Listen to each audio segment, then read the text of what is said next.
anao amin'ny anaran'i Jesosy Kristy tompondray. Ifampahiry amin'ny alalan'ny tenin'Andriamanitra anankiray isika tenin'Andriamanitra ao amin'ny Salamo 1:20. Salamo 1:20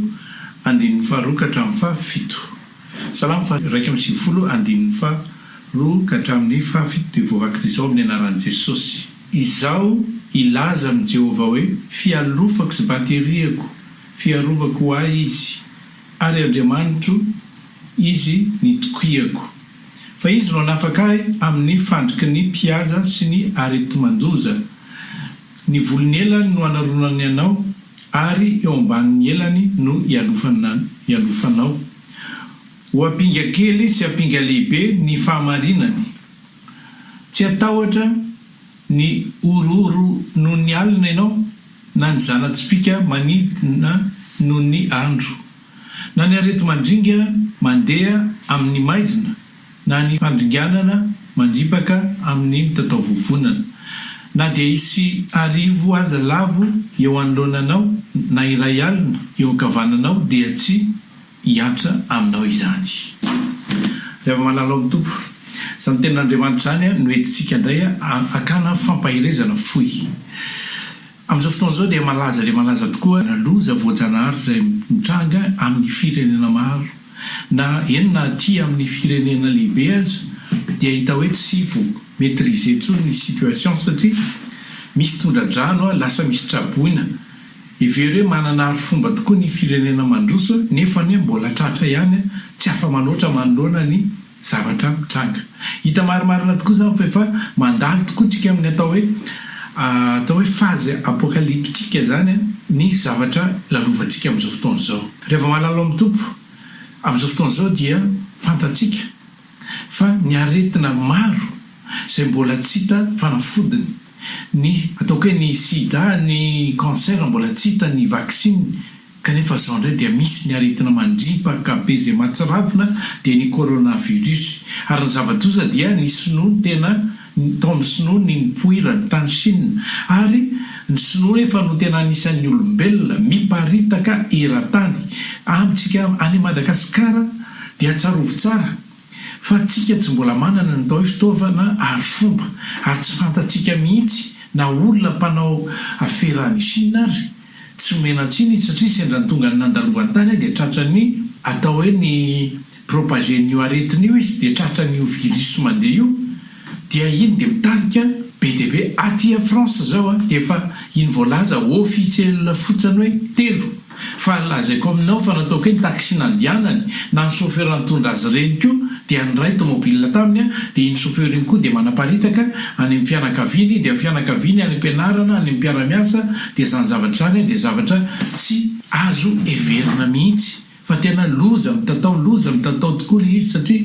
potak'izay dia tonga any amin'ny olona tsirairay fa satria foka n'ilay rivotra ianao ary mazava-doza izy tsy eo ny anao dia fa fantatra hoe misy an'ilay aretina grippe. Fa rehefa afaka 14 andro ianao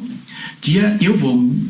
miakatra amin'izay ny atao hoe fièvre, miakatra ny hafanana ary vetivety kely ianao dia tratra n'ilay fahafatisana. Ka ny zava-doza dia izao hoe ny olona amin'izao fotoana izao anatin'ny tebiteby, fa izany no nanantsika an'Andriamanitra. Izay no hatonga antsika hifampahery amin'izao fotoana izao. Ny tenin'Andriamanitra moa dia milaza any Malakitoko 4:9 izay anao tsenjery hoe ho hitanareo indray ozy izy fa ataoko miavaka ny marina sy ny meloka, ary ataoko miavaka ihany koa ny manompo ahy sy ny tsy manompo ahy. Inona moa karazana atao hoe lova voalohany eto an-tany ihany koa amin'izany fiarovana izay azontsika. Ny tenin'Andriamanitra dia milaza any amin'ny Isaia 54:17 dia milaza hoe ny fitaovana rehetra voaforona entina amelezanareo dia maninona sy tsy ambinina, ary ny vava rehetra izay miady aminareo dia horesena. Izany lovan'ny mpanompon'Andriamanitra. Efa anisany manana lova ianao, fa akoatran'izany dia izao rehefa nametraky Jesosy Kristy ny hitiavantsika ny Jehovah raintsika,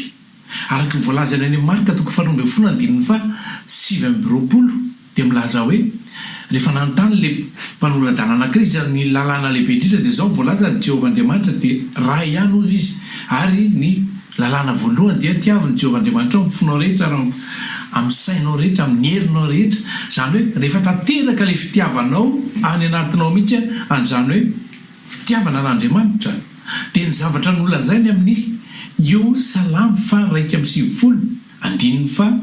manomboka amin'ny andininy fa 4 zay koa satria ozy izy iza no raiky tamin'ny fitiavany dia anandratra azy a dia efa kitsika drany amin'ny andininy fa 10 any dia milaza hoe tsy hisy loza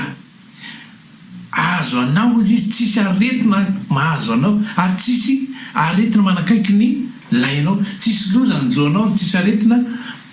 anakaiky ny lay anao zavatra lehibe tokoa zany dia ava malala satria manoloana ny coronavirus dia tehiteny aminao hoe aza tebiteby amin'izany ianao satria raha hitebiteby any ianao tsisy solution tsisy ininona azonao atao fa alao a mandray a matoky a miaoka eo amin'Andriamanitra zay milaza any amin'ny obolana toko voalohany andininy fatelopolo milaza hoe zay miaino ao izy dia maninona mandry fa izay tsy manana tsy areloza tsy atahotra ary tsy areloza izy fa mandry fa izay arovana amin'ny fiadanana zany hoe na inona mety mahare tokoa ianao hoe nzay fa vondray ny atsy nzay fa niakatra ndray ny toana mortalité ny resaka virus resaka ny corona ny olona tratra n'io dia valabla ho asy ianao mihitsy ny tenin'ny soratra masina le voalazantsika teo le salamy fa 1:20 iny le andininy fa 7 izy hoe ary na dia isy arivo sy ray alina lava eo manoloana anao akaikinao izy dia ahita fotsiny ianao mahita ianao fa tsy akasika anao zany zavatra lehibe indrindra dia ny fametrahana amin'ny fiainantsika eo am-pelantanan'Andriamanitra satria teteny aminao hoe indrindra ho afa tsika ny Madagasikara mety hanana problema amin'ny resaka arabola mety manana problema amin'ny resaka fanatonana amin'ny fotoana azahoanan'izany aretin'izany fa ny zavatra lehibe indrindra dia hoe ny fiakinantsika amin'Andriamanitra ahafahantsika manana antoka lehibe indrindra hoe za dia tsy ho voakasika ny zany intsony dia Deutéronomia toko 7 Deutéronomia toko 7 andininy fa 5 dia milaza hoe arova ny Jehova amin'ny aretiny ianao ary tsy ataony akasika anao zany fa alefany any amin'ny fahavalo tsy maniry an'izany moa tsika hoe ho an'ny olona zay tsy tianao izy no andefasana an'izany tsika tsy maniry zany fa mivavaka ao andeny ary tsika dia androany zany teteny aminao hoe aza manahy intsony ianao fa efa eo am-pelantanan'Andriamanitra mombanao ry ava manalo mitombo ianao ane le zanany ianao le nataony miavaky ianao ane le miterazy foana ina moa le volazany any amin'ny Isaia 43:21 hoe ny olona fronikoa ao izy no anambarany fiderana ianao le miterazy isa-maraina ianao le mametraka amin'ny fiainanao isa-maraina eo am-pelantanany dia aza manahy fa izy no miahy anao voninahitra an'Andriamanitra tononoko ho afaka tsy akasika anao mihitsy any aretin'izany androany amin'ny anaran'i Jesosy Kristy Tompo